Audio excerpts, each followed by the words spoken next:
The Agenda this week sat down with actor Wendy Crewson about her cross-border career, checked in on democratic disruptions in Poland, and heard the difficult, moving stories of some of our first responders dealing with PTSD.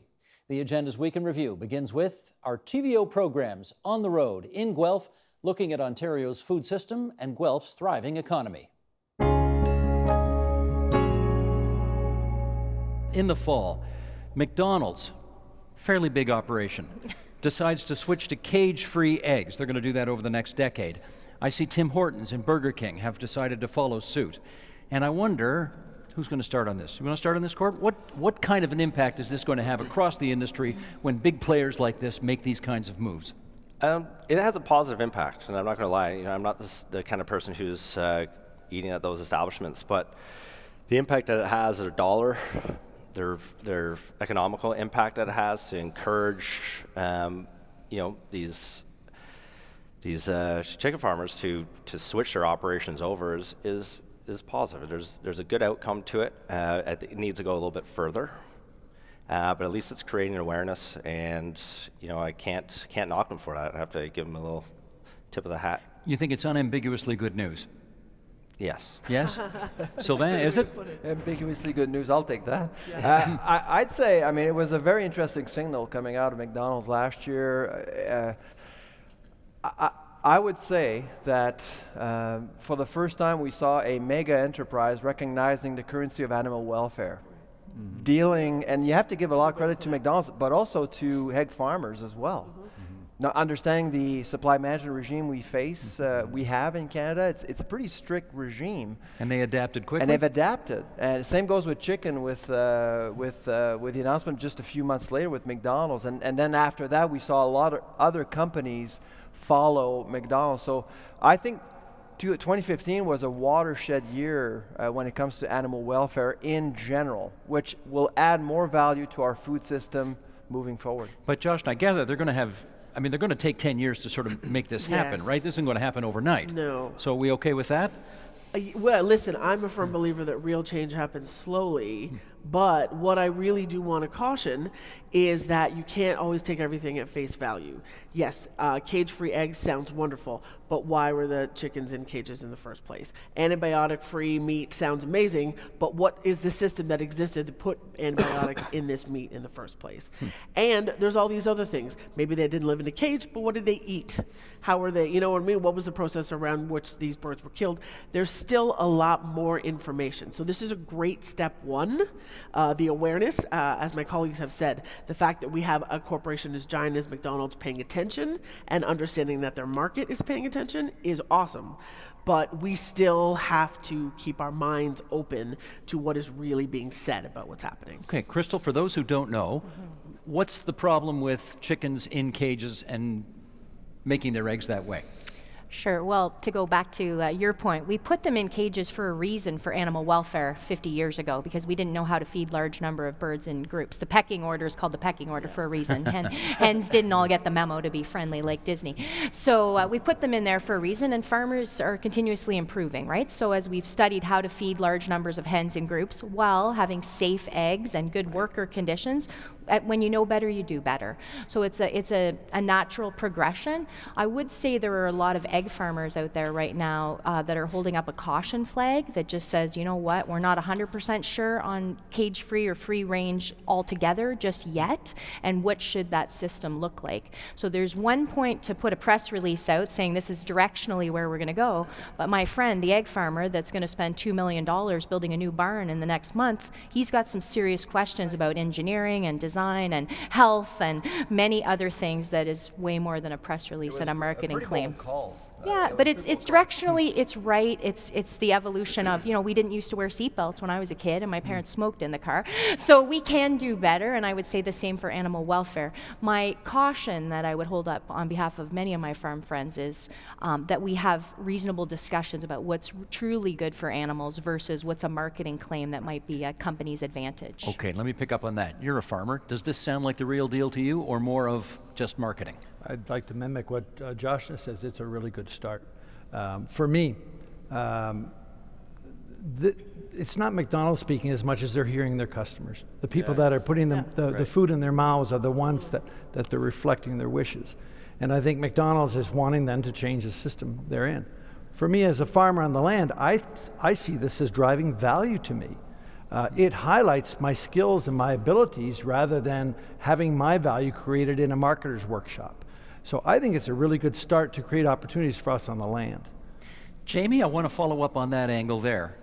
Have you seen demonstrations at the corner of Yonge and Bloor in Toronto of people demanding this change?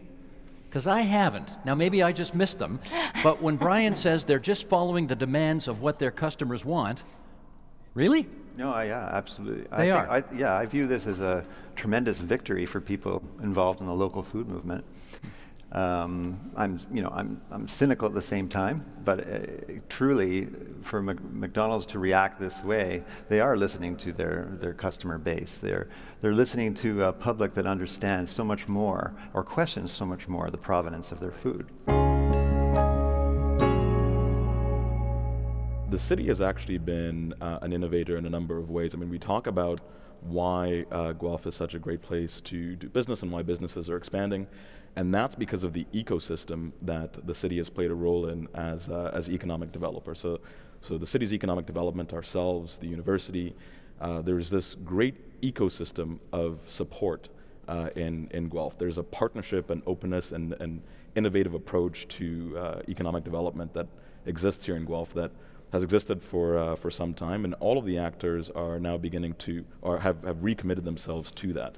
If we look at the relationships and the trust that have been built between the business community, between institutions like the university, and looking at the business support ecosystem, that is actually one of the most innovative. I know that you've talked about why Guelph, or what is Guelph doing right, and it's that in many respects, is that our ecosystem is so strong, and the approach that we take to business is an all-hands-on-deck approach. Guelph's 120,000 people, and I wonder if the size of this city matters insofar as it's manageable. You can actually, from idea to completion is a much shorter road than it might be, for example, in Toronto or in a place where the population's 5 times bigger. I don't know, I'm asking. What do you think?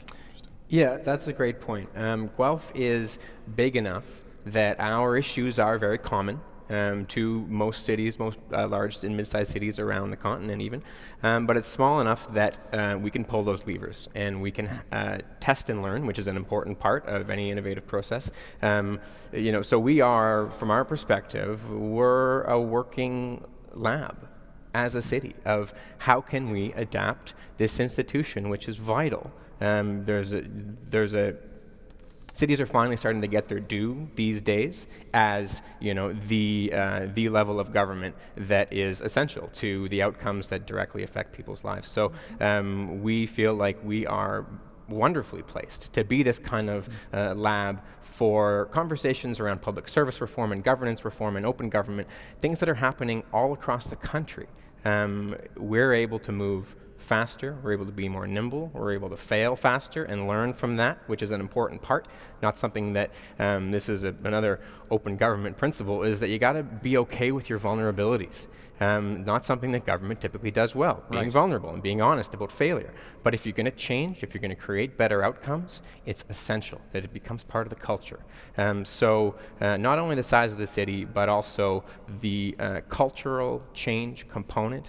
It's far easier to turn the ship if you have 1,200 or 1,500 employees than it is 40,000 employees. Sure. And with respect to open government, again, the words are one thing, transparency, accountability, etc., but it's the people inside the city that will make or break you. And so that kind of culture change is vital to achieving these laudable outcomes. Jim, I want to pick up on the people here, because we've talked about why this is a good place to do business and why you folks are offering jobs and why the unemployment rate seems to be so low. I want to get a better understanding for the people across the province of Ontario who are watching this as to why this place is a good place to live. Why is it? Well, I like it because it's small enough that it's still a community. It's big enough that it actually has everything you need. So you can do everything, but it's close to Toronto. If you want to go into Toronto or fly, you're very close to the airport. So it's close to everything. It has a good cultural community. The restaurants are outstanding, and prices here are still reasonable, and it's in Canada. So what else could you want? How's traffic? Well, you know, I really had a bad drive to work the other day. I hit all the lights. It took me another 2 minutes. It took me 12 minutes to get to work. I just couldn't believe it. I just couldn't believe it. Oh. It was awful. It was awful. Oh, the horror. How does the city work for you, Gavin? So if I could answer that question while also plugging Lucky Iron Fish. I had a feeling you were going to do that anyway. So the Lucky Iron Fish is a registered B Corp, or a benefit corporation, which is international certification for a company that's doing good. And that's not just in its final product, but in the whole process. The city of Guelph wants to be a B Corp leader in Canada. And so when you have that value, that the restaurants or the city or the transit or the small businesses or even the larger businesses are all committed to doing business, but also trying to make the world a better place. It just enriches your life when you live here. And that's why I think when you come to Guelph, you fall in love with it and never want to leave. You're from Burlington originally? Yes. How would you compare the two? Well, I haven't been back to Burlington, so does that answer your question? Okay, asked and answered. You've stayed. Yeah. Got it.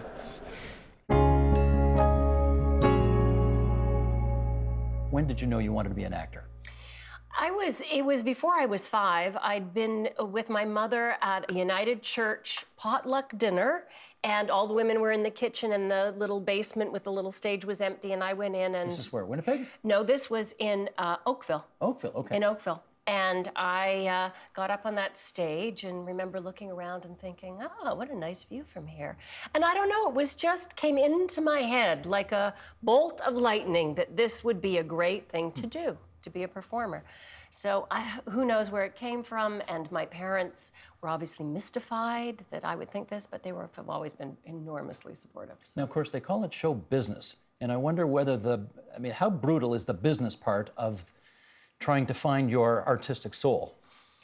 The business is very hard, and a lot of people can't do the business, and why we have, of course, people starving artists. You know, the business part is hard. I have a lovely manager, Perry Zimmel, who has guided me through this whole thing, and he takes care of the business. Gotcha. And I get to then go on set and be the artist. That's nice.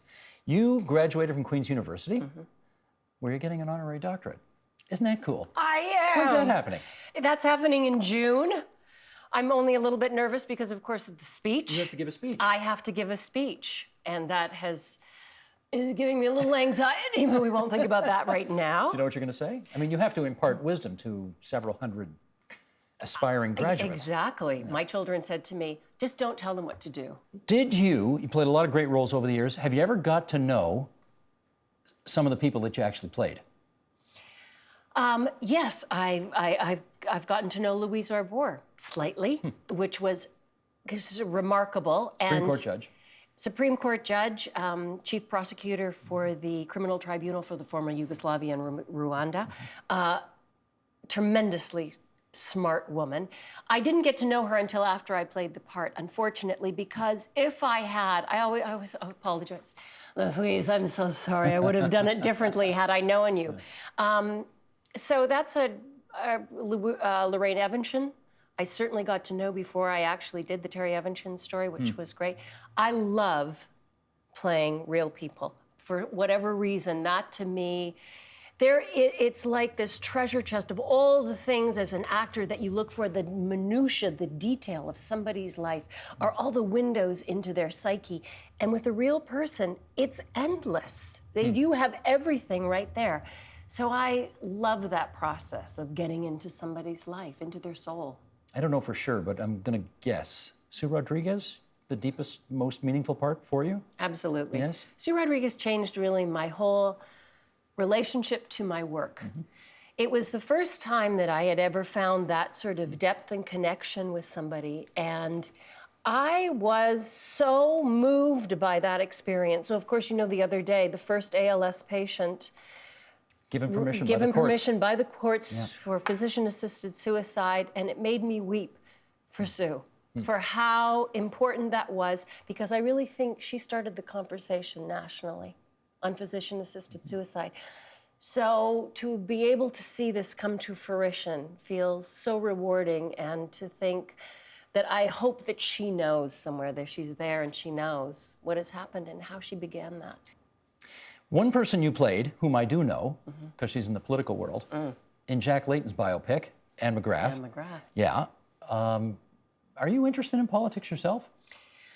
I'm certainly interested in politics. I'm certainly interested in the change that we can bring about. That fascinates me. I had the great good fortune to get involved with ACTRA, our Actors Union, and at the time, our executive director was Brian Topp, who, as you know, chief of staff for Rachel Notley, now very political, and he really infused us all with this political intelligence and a real sort of ability to understand how to frame a problem, how to lobby a government, how to get change done, and he really piqued my interest. Well, I think he did. You tell me. I think you had a deeper connection with him because he of course, ran against Tom Mulcair for the NDP leadership, and I think you hosted a fundraiser for him in your home. I certainly did. I hosted his first fundraiser in my home, and that was thrilling. Did he ever suggest to you, you know, Wendy, with your profile and your interest and your passion, you'd make a hell of a good candidate somewhere?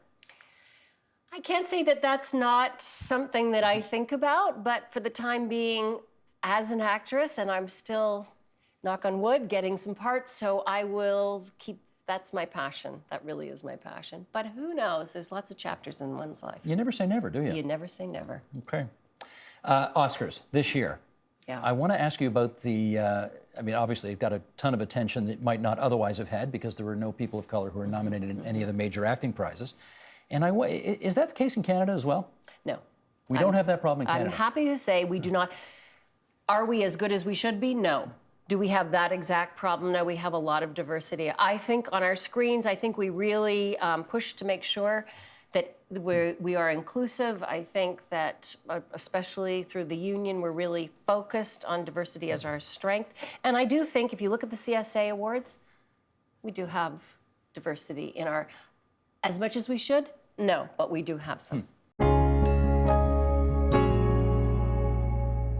The new government, which came into power last fall, has a very different understanding of what happened in Poland since 1989. Help us understand what the disagreement is all about. Well, so what Karolina just said about civic education and the place that history does or doesn't play in Polish public culture is incredibly important. Essentially, 1989 for the past 25 years has been a story of triumph, as promoted from the top in news media, but not uniformly agreed upon. And actually, it has not really trickled down at all into the younger generations. I had personally been very heartened in the past decade to see one museum after another take steam as a project in Poland, whether the Museum of the Warsaw Uprising, Museum of the History of Polish Jews, the Solidarity Center up in Gdańsk. But my sense is that these museums have created a kind of scissors, if you will, generationally, in between generations that were old enough to feel like they had a stake in 1989 and generations that are only now starting to assimilate a sense of what 1989 might have meant. In between, you have the generations that went through what you were just describing, Steve, looking toward Poland entering NATO, looking toward Poland entering the EU, without really fully having a sense of what that would mean in practical terms for them. And sure, some of them have gotten to travel on scholarships to European universities or join banks in different European centers of commerce and cultural life, but others feel like they've missed the boat. Others feel like they weren't actually part of this transition. And that is something to which peace has been able to play beautifully across different generations. So Karolina, is part of the problem here that some people in Poland today don't feel that the communists have been punished enough over the past quarter century?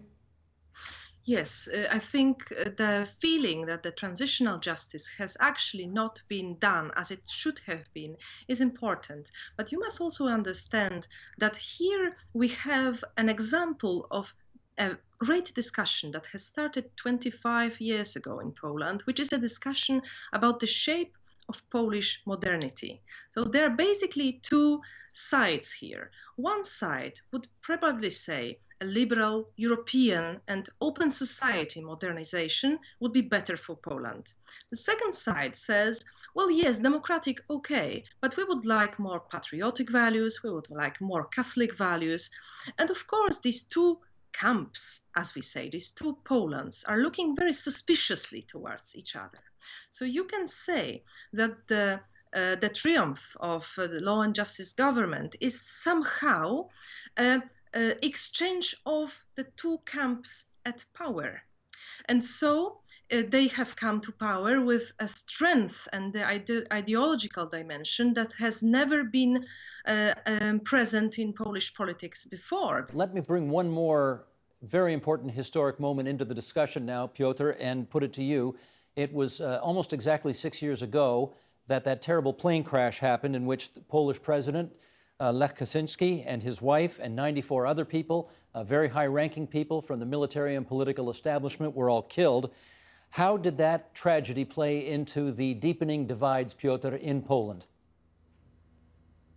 It played in a fundamental way. What it has done, let's think about this a few different ways. In terms of creating a hardcore constituency, an electoral constituency for peace, it formulated something that has become known really as the Smolensk cult, the cult of the place in Russia where the plane went down. Now, that plane had been carrying people who were traveling to Russia to commemorate the 70th anniversary of the Katyn massacres, in which the Soviet secret police murdered about 22,000 Polish officers and reservists in 1940. So in some sense, it was about historical memory itself from the get-go. What has happened since then, though, is you had the original history telescoped into this idea that, well, maybe there's a conspiracy to be found. Maybe the Russians had a hand in it. Maybe, in fact, the sitting Polish government had a hand in it. And a number of the folks who now hold governmental posts in Poland were involved in propagating this cult and involved in building a hardcore constituency for their party and floating the possibility that maybe there's yet another thing that the liberal elites, whom Karolina was talking about before, have been hiding something, have been covering something up. So what it does is it gives another reason for certain groups of people to buy into peace's narrative. And for the young, it creates a certain amount of confusion. Maybe they don't buy into it. I know plenty of people in their 20s and 30s who voted for peace, who think that Smolensk and the conspiracy theory are crazy. But they still agree that it's a fuzzy spot that the previous government was never able to figure out, to their discredit. And Karolina, how widespread do you think this belief that the plane crash was a conspiracy and has helped the governing party rise into power, how widespread throughout Polish society do you think that belief is? Unfortunately, we have exact numbers. Opinion polls give us the number 22% of Poles actually believe that it might have been a conspiracy. Smolensk could have been organized by some forces, whether Russian or perhaps some Polish and Russian forces together. I'm trying to get a better understanding, Piotr, as to whether or not the law and justice phenomenon is the same kind of thing in Poland as we have seen in other parts of the world. Maybe I'm pushing this comparison too far, and you tell me. But we had a populist mayor in Toronto, Rob Ford. We're seeing what's happening in the United States right now with Donald Trump and with Bernie Sanders, for that matter. The people who have felt excluded, who feel outside of the typical levers of power. Is that part of the phenomenon in Poland that has allowed this party, with a relatively small percentage of the total vote in the election, 38%, to get a majority government and govern? Well, so Washington Post columnist Jackson Deal made the comparison between Trump and Kaczynski already a few months ago in print. And a Princeton political theorist named Jan Werner Müller made the argument that this Kaczynski rise is in fact part of an illiberal international, which is covering, if not large parts of Europe, then at least substantial parts of Eastern Europe. I think you could add to the list of names you mentioned before, Steve, Viktor Orban in Hungary, certainly Vladimir Putin in Russia. Some folks would add Marine Le Pen in France. It does feel like there is a moment, if not global, then at least Euro-American, of crisis, where we have surprising groups of people whom we feel like they've been actually educated and acculturated with a certain sense of public history and public culture, turning out to express their anger and resentment. Now in Poland, I see what really bothers me actually is what happens among 20 and 30-somethings, who in my view have for the most part either sort of turned off and tuned out when it comes to peace coming into power, or in fact felt like they had so much to protest despite rampant economic. Poland was really the only European country not dramatically negatively affected by the 2008 financial crisis. So still there are young people who feel like they got the raw end of the deal vis-a-vis their people their age who were going to the London School of Economics, who were going to Utrecht, who were studying different parts of Europe and starting to make a lot of money. It's really good of all of you to join us for this really important discussion tonight. I know some of the Q&A is going to get a little personal, and we'll just do our best to get through it all because we're talking about stuff that is really, really difficult. So we'll just do our best. Let's start with, if I can, a definition of what we're talking about today, because I'm not going to operate under the assumption that everybody knows what PTSD is. So let's tell you. It is characterized by a constellation of distressing and/or impairing symptoms that occur after experiencing, witnessing, or being confronted with a traumatic event that includes an actual or perceived threat to the self or others. PTSD involves repeated and intrusive memories related to the trauma, thoughts, dreams, and nightmares, avoidance of situations that are reminders of the trauma, and hyperarousal, irritability, reduced concentration, exaggerated startle response. That according to the Mood Disorders Society of Canada. And if we go to the next chart, we'll see that the prevalence of PTSD in Canada's public safety occupations is really quite something. If you go to the bottom suggests the prevalence in the general population, just over 9%. And then let's go back to the top. If you're a corrections officer, you are more than twice as likely to suffer PTSD as the general population. Same with paramedics. Firefighters, almost twice as much. Interestingly, in the military and in the police, less than the general population, which is a very curious finding. But there are the findings right there. And I want to just start with some conversation on what this is like. Brandon, I want to come to you first in Ottawa. What's it like to have PTSD? It is a lot of dark days and dark nights. It's a life filled with anxiety and intrusive thoughts and memories, nightmares. It's very isolating and alienating, and I wouldn't wish it upon my worst enemy. Is this the kind of thing that you thought, that'll never happen to me because I'm a tough guy, I'm an emergency responder, and I can handle anything? Absolutely. I grew up as an athlete as a child, and you learn to suck up injuries. It was generally frowned upon to cry. I grew up in a family where crying was not really acceptable, and I migrated to a vocation that essentially has the same mindset. Donna, that's quite a list that Brandon just gave us. What would you add to the list of those who suffer PTSD and what they have to go through? Well, there's the cluster of avoidance. When you look at avoidance, you look at people who are not only avoiding their work-related triggers or the traumatic event triggers, but it kind of generalizes into other avoidance as well. So people can avoid going out in public, avoid seeing people, that kind of hypervigilance, that startle response, where you're constantly looking around and you're constantly worried about your safety and what's around you. Going to the grocery store at midnight where other people aren't around because you're worried about running into people or being in crowds, and situations like that are very difficult. And then in terms of the arousal symptoms, it can be quite difficult as well. Again, I mentioned the hypervigilance, but there's also that jumpiness, as well as that heightened irritability or anger, or sometimes rage for some people. Let me follow up with Sid. And I gather, Silvio, that you prefer to be called Sid as a nickname, so you want me to do that for you? Sure, that'd be good. Okay. I have heard you describe this situation in two ways. You can develop trauma as a quote-unquote Mack truck or like a bumblebee sting. Try to explain those two different phenomena to us, if you would.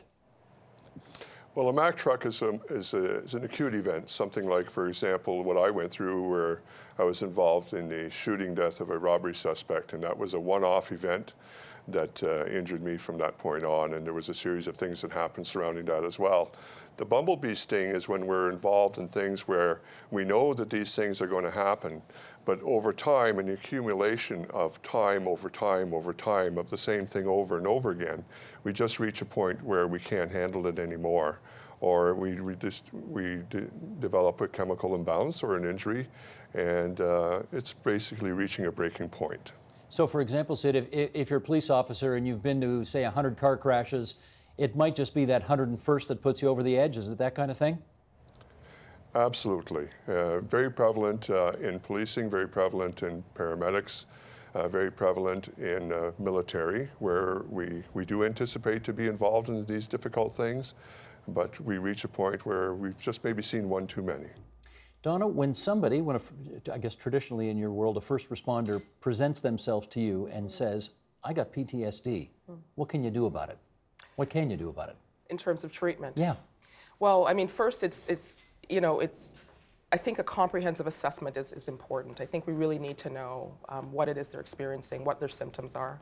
And I think once we've established that, we really need to know kind of what symptoms are prominent as well, because you really need to know how to treat it. So we do have evidence-based therapy, cognitive behavioral therapy, for example, where we use imaginal exposure to... Use what? Imaginal exposure. What does that mean? This is where you have somebody recount the trauma, usually taping the trauma and taping them speaking about it, processing that together, having them process that as well at home in between sessions.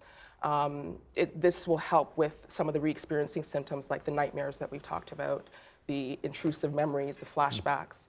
But there's also the avoidance that we've talked about, and with that, part of prolonged exposure is in vivo exposure, and this is called real-life exposure. So actually developing what we call a step-by-step hierarchy of situations that people are actually avoiding, and trying to challenge those one step at a time. Can you cure somebody of PTSD? I like to think of it as helping them live more functionally. So you don't use the word cure? No. No. It's difficult because that trauma or the culmination of traumas really changes you forever. And that's something that we really have to acknowledge and really educate people around, because I think they're thinking, I can get back to my baseline before. And you've got a new baseline now. Right. And that's where you're starting from. So it's that piece of awareness is really important as part of the recovery and as part of the treatment. Brandon, before you got treatment, how did you cope with your PTSD? Initially, I utilized working. I became a workaholic to mitigate the intrusive thoughts throughout the day. There wasn't much I could do at night because I was experiencing nightmares and night terrors. And I just had a crazy schedule. I was doing 100-hour work weeks sometimes. And did that work for you? It did until my body screamed at me to take a break, and I succumbed to heat stroke doing some work at home, and I sustained a traumatic brain injury at that time.